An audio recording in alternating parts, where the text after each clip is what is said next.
Welcome to the Sociology of Coaching. My name is Mark Vermillion, and I will be teaching the course for this particular semester.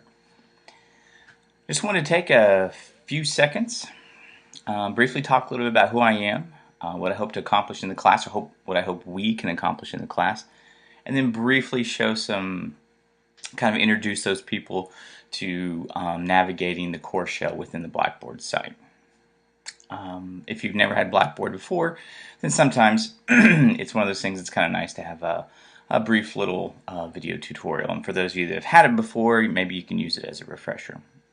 Real quickly though, who am I? Well, as I said before, my name is Mark Vermillion. I'm a professor here in the Department of Sport Management. I'm the chair of the Department of Sport Management. And this particular class is one of my favorites, Sociology of Coaching. My degrees are in history and sociology, and focused on criminology and social psychology and things like that. And for a very long time, coaches, the role of the coach, coaching activities, understanding small group dynamics, social cohesion like team sport cohesion, things like that. Those have been an interest of mine, not just anecdotally, playing sports growing up and being involved in sports, but also now in my professional life with regards to research, teaching, consulting, those types of things. And so the purpose of this class is to try to impart some of the things that I've seen over the last 5-10 years with regards to understanding the field of coaching. And one of the things that I think is very, very important, I'll be completely upfront with you, I'm very biased. I believe a coach or coaches are extremely important authority figures. Now, and it doesn't matter whether we're talking about youth sports or we're going all the way up to scholastic, intercollegiate, or even up to the professional ranks. And depending on the type of athlete or athletes, depending on the level of sport, where you are globally, the importance of the coach is, how they manifest that importance is going to change. But overall, what you see globally is you see congruency with regards to the importance of the coach. It's an important position. And you can approach coaching from a variety of different points of view, and the content of this class is going to focus on obviously not just the sociological, but the social scientific point of view. We teach coaches, or we teach teachers how to teach. We teach lawyers how to interpret the law. We teach individuals how to be good at their job. But oftentimes coaches aren't taught all of the aspects of their job. We have expectations in American culture with what a coach should be doing, yet there's not a clear programmatic way of teaching coaches how to meet those expectations. And this class isn't necessarily going to accomplish all of that, but I'm excited to talk a little bit more about the social aspects of coaching. That's kind of what I do. And that's, if I go out and I'm talking to youth coaches at a rec center, or if I'm working with collegiate coaches, a lot of that same information, that's what this class is built off of. And so I'm very excited. This class is an elective for everyone. It's not required for anyone in any discipline on any level. And so that that gives us some freedom. It gives us some freedom to not be constrained by exams and those types of things. Assessments are important. We have some activities in the course, and then you have kind of a final project, but we don't need to be bogged down in the minutia of memorize, regurgitate, and move on with regards to multiple choice or short answer exams, things like that. I'm assuming for a lot of people that take this course is because there is a tangential, at least, interest in coaching, and I want to kind of stoke those fires a little bit from a variety of different points of view. So, real quickly, I wanted to just kind of show you a little bit about the Blackboard site. So, when you come into the site, this is what you're going to see. Okay, this is the entrance page. All right, and so all these things down here, those things are basically tools for the student. You can fill in those things in terms of to-do items or due dates for particular things. That's completely up to you. The only thing I will really use is if we have announcements, but announcements are also emailed to individuals, so it doesn't really matter. We'll come up here to the preview and give you a sense for how you all will see everything. Okay, so I am showing you exactly what you will see. So everything over here. Now obviously, you're like, I enter into the course, where do I start? I'd like you to start here at the Start Here button. And what we have here is just kind of another introduction for everything. What it is that we're going to do, my rationale for everything. I encourage you to read these things. I try to keep everything short, sweet, and to the point.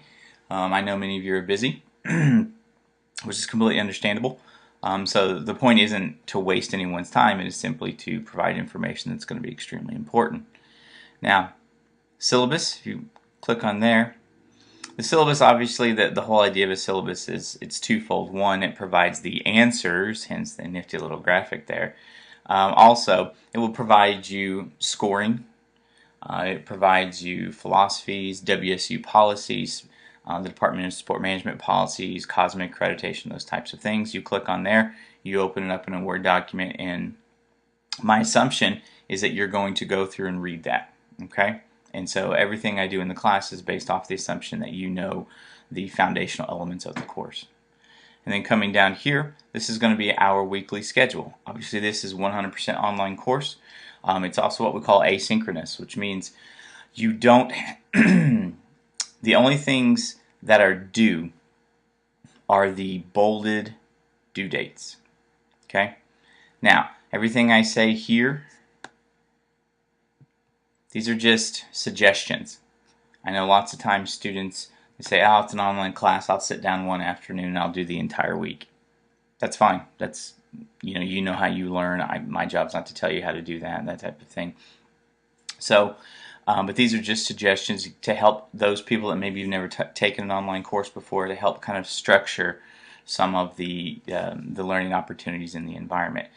Make sure that you see you do have due dates. Activity 1, 2, the online participation blog, activity 3, and then the cumulative writing assignment, and then activity 4. Okay, this is your weekly schedule. I encourage you to look at that. Always be cognizant and aware of it. The bulk of the class, however, is going to be contained right here over in this menu option, this button of class content. What I do is, like I said, there's 4 weeks to the course, so week 1, you click on this folder, and you have the audio lectures per the weekly schedule, and then you have the activity. Now the activity is a folder, which means there's more than one item contained within it. You open up that activity. Activity 1 is actually based on a case study reading, and then you're going to do this. Okay. Now this little icon right here means that you can submit your assignment. It's just like attaching an email. You will submit your assignment online through Blackboard, and I will receive it online through Blackboard and grade it online through Blackboard. Okay, if you need more assistance later on in the semester with regards to how to do that, please contact me, and I can give you some tutorials and kind of help you through that process. It's pretty intuitive, but what I'm asking you is to submit everything through Blackboard. Do not email it directly to me. Okay, and the reason is twofold. One is department chair. I get 85 emails a day. 2, when you submit through Blackboard, then it goes through the plagiarism mechanisms, and so these things are automatically checked for plagiarism. Okay, and that's that. I'm not accusing anyone of plagiarism. It's another safeguard that really helps when you have an online class. It's just good to have something like that in place to help increase the legitimacy of the whole activity for everyone involved. Okay. Now the way you navigate, you get back, you can come up here. I'm on a Mac right now, so if you're on a PC or Mac, it doesn't really matter. But I actually like to use these, what they call breadcrumbs up here, because it's going to take you exactly where you want to go. Okay, so we're back to week 1, and then you can actually come up here to course content, or you can use the menu options over here, and then you have everything down here. Now down here in this particular file folder, what I have is just the PowerPoint slides. No audio lectures. You can click on there and you can get those.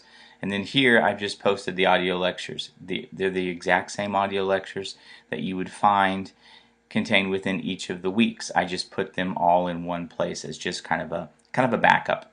So if you want to re-listen to some things, whatever it is. One of the things you'll know when you look at the course and you look at the requirements for the course is you have 4 activities that correspond with each week. You have a cumulative writing assignment, which is associated with kind of like it's not really just a final paper, but it's about coaching education programs, and you're basically going to be putting together a coaching education program, a rationale, justification, that type of thing. And then you also have, in terms of online attendance, you have a blog post and some responses that are due. That's actually located here. Click on that. Come down here to blogs. And then you can click on that right there, and that will take you to the blog opportunity, and you just follow the directions. So this is the course. It doesn't have a lot of bells and whistles. I try to keep everything short, sweet, and to the point. As always, if you have any questions, feel free to, if you email me through Blackboard, then you'll just go to my regular email account, or you can email me directly at mark.vermillion@wichita.edu. As probably the biggest piece of advice I can say for an online class is just simply don't procrastinate. A lot of people say, oh, well, I can get it done at the last minute, and that's true, and then life happens at the last minute, and you run out of time, and you say, hey, something came up, I can't finish this.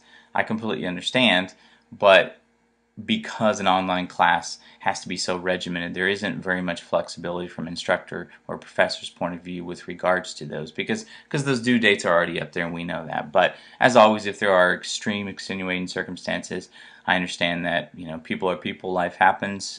Feel free to get in touch with me as soon as possible if something is going to come up, and we will work through it together. If you have any questions, like I said, contact me, and I hope you have a great semester, and I look forward to reading everything that you all write.